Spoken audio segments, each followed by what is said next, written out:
How's it going today here at Nomad Mobile Maintenance and Repair? We're just going over the Jeep Compass that you've got. We got that wheel bearing installed. That was a lot to get that in there. Not too surprising, wheel bearings tend to be a pretty difficult job. Pressing them out doesn't have the easiest time ever. Just going over what we're finding on the vehicle. Vehicle looks like it's in pretty good shape. I do want to mention that your front tires are about 4/32 and they're dry rotting, so I would recommend getting those done. Your front brakes look good. That was just in the rain while it was raining, so now it's a little bit rusty, but up top, nothing's too crazy. Everything's looking pretty good.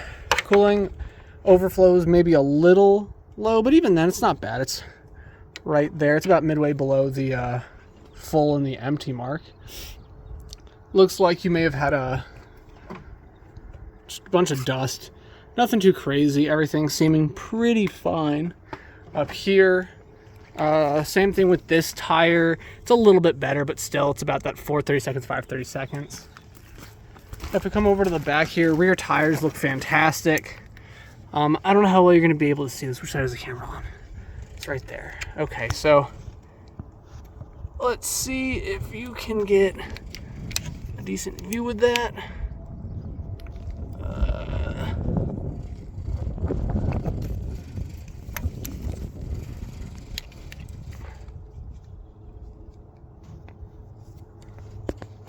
Oh, this is going to be the hard part, isn't it? Well,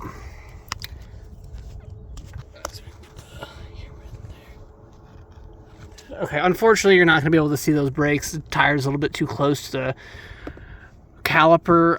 The inner pad on this brake right here is too low. It's at about a 3 mil. I would recommend getting that done. It might be even lower.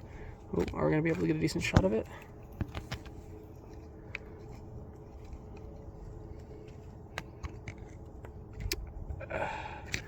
I would recommend getting the rear brakes done. The outer pad looks okay, and the outer pads and inner pads on the other side look okay, but really it's just this inner pad. But once that's low, it's time to get it replaced. The only other thing that we're seeing right now is if we go underneath and we look at that rear differential, it does seem to be leaking. I don't know if that's coming from the output shaft seal on the passenger side, or maybe the case is leaking, but that might need some further looking into. But overall, vehicle looks like it's in pretty good shape. They're fun little cars. Thank you for joining us. This is Nomad Mobile Maintenance and Repair.